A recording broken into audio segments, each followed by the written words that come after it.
Welcome to the Superstructure Analysis section. For the decking portion of this module, the learning objectives are to first, understand the forces on various decking components.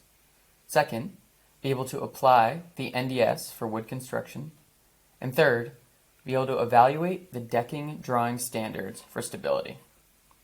So the first step we'll take in our design check is to find the service loads along the walkway.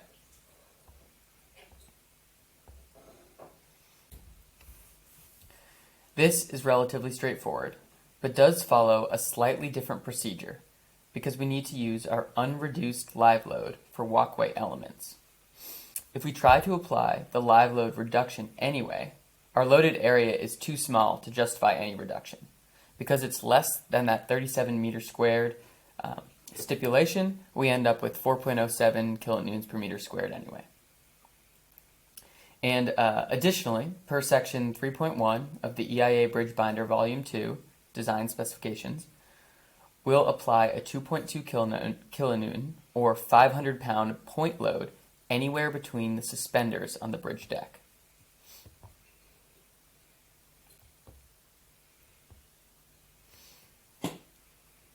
This is to account for mostly animals or motorcycles being walked across the bridge.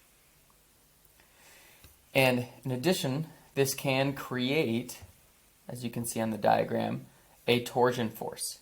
Now, we won't consider a torsion force in our analysis below, but this is something to keep in mind for your engineering judgment, and in the future, the code gives us this value of 2.2 kilonewtons, and because this can be placed anywhere along the walkway, you can see how it could create a torsional force, our point load times whatever eccentricity from the center of the walkway, and this would be something we would want to evaluate if it was significant.